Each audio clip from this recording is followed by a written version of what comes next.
Thanksgiving dinner always had a certain kind of noise. Silverware clinking, people talking over each other, the hum of forced cheer. But that night, the noise stopped all at once. It happened right after a fork hit my shoulder. It bounced off, landing with a metallic clatter on my plate. I looked up, startled, only to see my sister Jessica's 7-year-old son, Aiden, glaring at me across the long, glittering table.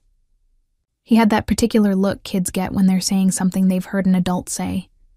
Proud, certain too young to know how cruel it sounds. "Mom says you're the help," he said loudly, so everyone could hear. "She says that's why you don't have nice things like us." The entire dining room went still. The sound of crackling fire, the faint Christmas music playing in the background. Even those seemed to fade. For 2 full seconds, there was silence. Then laughter broke through it like glass shattering. My brother-in-law, Marcus, was the first to laugh, loud and open-mouthed. My mother followed, her pearls shaking as she tried to hold back her giggles. Uncle Robert slapped the table and wheezed. And Jessica, my own sister, didn't even try to hide her smirk. "Aiden, sweetheart," she said, sipping her wine. "That's not a nice thing to say out loud." He frowned. "But you said it." "I know what I said," she replied smoothly. "Just eat your turkey." The laughter came again, easier this time, as if the tension had been funny all along. I looked around the table. 14 people, every branch of the family tree, all gathered around polished wood and candlelight. Every single one of them either laughing or looking down at their plates, pretending not to.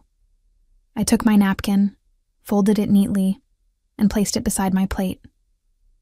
"Where are you going?" Mom asked between chuckles. "We haven't even had pie yet." I didn't answer. I just stood up, walked to the hallway, took my coat from the closet, and stepped out the front door. The cold November air hit me like a reset button. I stood on the porch for a moment, breathing it in before walking to my car. The house behind me glowed with warmth and light, laughter still spilling from its windows. It looked picture perfect, the kind of house people post online with captions like family, love, gratitude. I drove home in silence.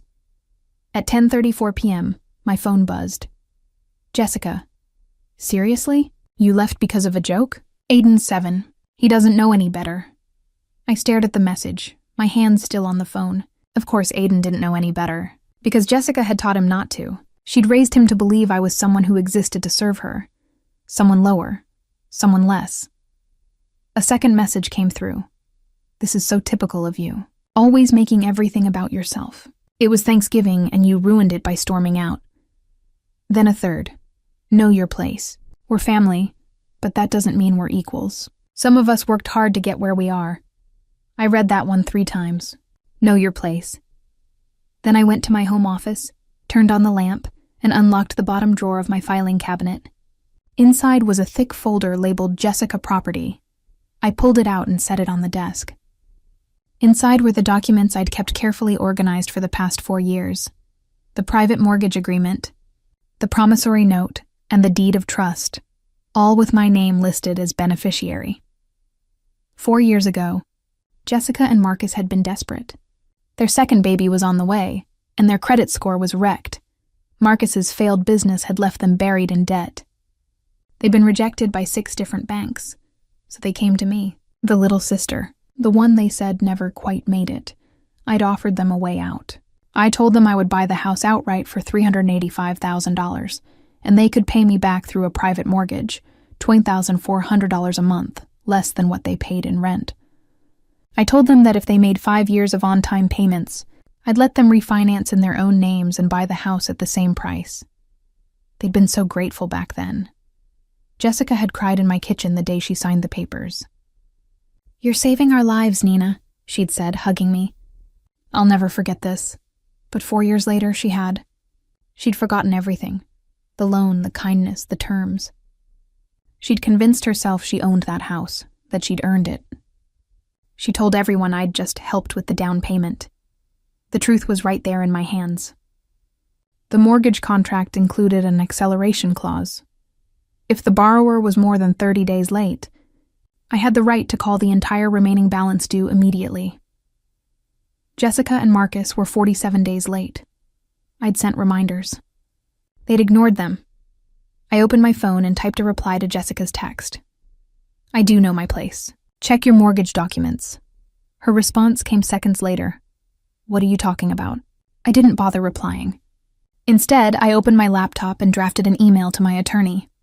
David, please prepare a notice of default and acceleration for the property at 847 Maple Ridge Drive.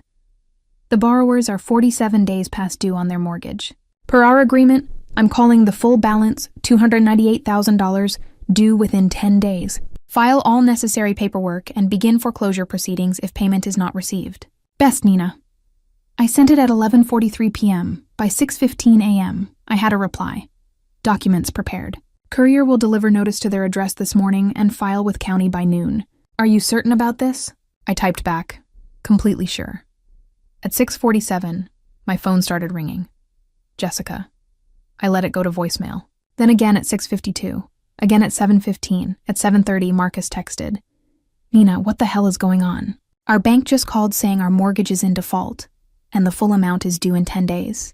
This has to be a mistake, I replied. It's not a mistake. I'm your mortgage holder. You're 47 days late. I've called the loan due. A few minutes passed before he wrote back. You're our what? Read the documents you signed 4 years ago. You don't have a bank mortgage. You have a private mortgage with me. I own your house. 3 minutes of silence. Then another message. This is insane. You can't do this over a stupid argument at Thanksgiving. This isn't about Thanksgiving, I wrote back. It's about 47 days of missed payments and years of being treated like the help by people living in a house I own. Jessica called again. This time, I answered. Nina, please, she said, her voice shaking. This is crazy. We can't come up with $298,000 in 10 days. You should have thought about that before teaching your son to throw silverware at me. He's 7. Kids do stupid things. Kids repeat what they hear, I said quietly. He called me the help because that's what you call me. Probably all the time. I never... She stopped. We both knew it was a lie. Jessica, I've been sending payment reminders for 47 days. I continued. You ignored every single one. You had time to host Thanksgiving for 14 people, but not time to make a payment. We've been tight on money. Marcus's business. Marcus just bought a boat, I said. I saw the pictures on Facebook. Silence. The notice of default will arrive this morning, I told her. You have 10 days to pay the full balance, or I begin foreclosure. Those are your options. You're really going to make your niece and nephew homeless? You really dragged your children into this after teaching one of them to throw things at me? I hung up. By 9 a.m., I had 17 missed calls. Mom, Uncle Robert, even my cousin Jennifer, who hadn't spoken to me in 2 years. At 10:30, my mother showed up at my apartment. I watched her through the peephole for a full minute before opening the door. We need to talk, she said, pushing past me into my living room. Hello, Mom? Don't hello me, she snapped. Jessica's hysterical. She says you're foreclosing on her house because of a misunderstanding at Thanksgiving. It's not a misunderstanding, I said calmly. Aiden threw a fork at me and called me the help, because that's what Jessica taught him. The entire table laughed. Then she texted me, know your place. Mom waved her hand like she could brush it away. Jessica was upset. You know how she gets when she's been drinking. You can't throw her out of her house because of that. It's not her house, I said quietly. It's my house. She makes mortgage payments to me, payments she's 47 days late on. My mother's face froze, confusion flickering behind her eyes. What are you talking about? I took a breath, steady and slow. 4 years ago, when Jessica couldn't get a mortgage, I said, I bought her house outright. She's been paying me monthly. She's essentially my tenant with an option to buy. That's not Jessica said you helped with the down payment. Jessica lied, or convinced herself of a different story, but legally I own that house. She's in default. I have every right to foreclose. Mom sat down heavily on my couch. I had no idea. Of course, you didn't because it was easier to believe I was the struggling one, the one who needed family charity. Meanwhile, I own a $385,000 house that Jessica lives in. Nah, you're being vindictive. Yes, what happened at Thanksgiving was wrong, but you're going to make your sister homeless to prove a point. I'm going to enforce a legal contract that she's been violating for 47 days while treating me like domestic staff. She doesn't treat you like mom. She taught her son to call me the help. He threw a fork at me. She told me to know my place. When exactly do I get tossed and up for myself? My mother looked at their hands. What do you want? An apology? I want $298,000 in 10 days, or I want my house back. Those are the only two options. That's impossible. They don't have that kind of money. Then they should start packing. Mom stood up, her face hardening. You've become cruel, Nana. I don't know when. It happened, but somewhere along the way, you lost your compassion. I lost my compassion around the time my family started treating me like I was beneath them while living in a house I provided. She left, without another word. Day 3 after the notice, Jessica's lawyer called my lawyer. They wanted to negotiate. David called me with the offer. They can pay $50,000 immediately and resume monthly payments, including catching up on the late payments over 6 months. They're asking you to withdraw the acceleration. No, Nina. I have to advise you that foreclosure is expensive and time-consuming. If they're offering to cure the default, they had 47 days to cure the default. They had years to treat me with basic respect. The answer is no. It's your decision. But David, how many cases have you handled where someone had their family laugh while I killed through silverware at them? He was quiet for a moment. Point taken. I'll inform their counsel that the offer is rejected. Day 5. Marcus showed up at my office. Security call before letting him up. You can give him 5 minutes in the conference room, I told them. But he wants security present. Marcus looked haggarded when I entered the room. 2 security guards stood by the door. Nana, please. We'll lose everything. The house, our equity, our kids' stability. Jessica made a mistake. She's sorry, is she? Because she hasn't apologized. She sent lawyers, family members, and now you. But she hasn't said she's sorry. She's terrified. She doesn't know what to say. She knew exactly what to say when she texted me to know my place. Marcus put his head in his hands. We can't come up with $298,000. We can maybe scrape together $75,000 if we liquidate everything. Please, isn't there some way? Marcus, did you know she called me the help? Not just at Thanksgiving. Apparently it's a regular thing. Did you know about that? He didn't answer. You did know.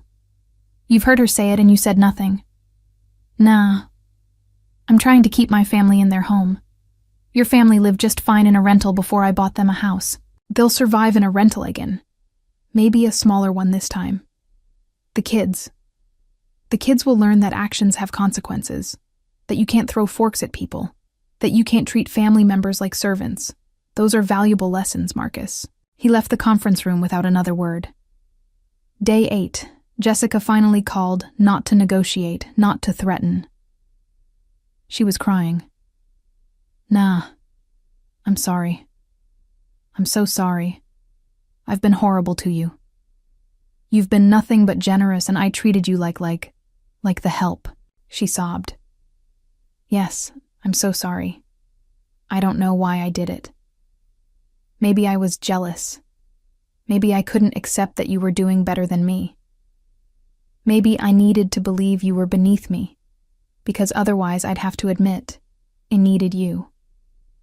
I sat in my apartment, phone pressed to my ear, listening to my sister cry. I taught Aiden to disrespect you, she continued. I made fun of you, Tommy friends. I told everyone you were struggling when you were the one keeping us afloat.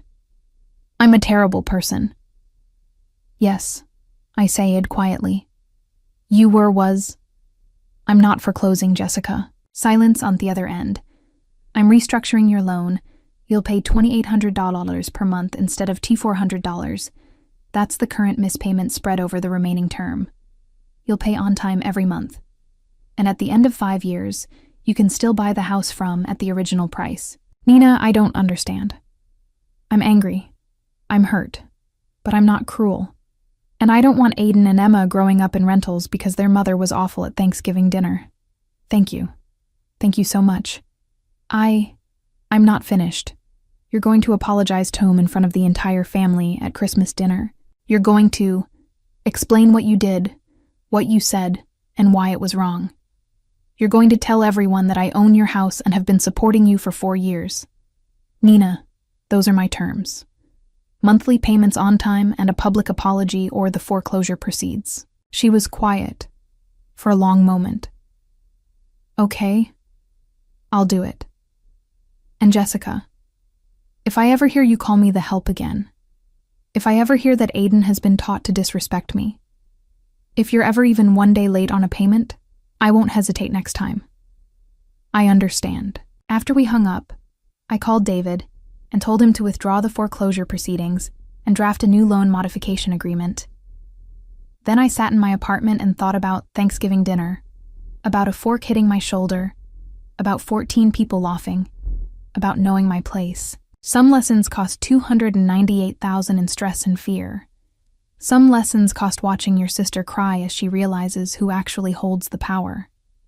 And some lessons are learned at Christmas dinner in front of the whole family, when the person you called the help turns out to be the one who owns your home, the person you threw forks at, the person who could have taken everything but chose mercy instead. Not because she was weak, but because she knew her place, and her place was above needing revenge.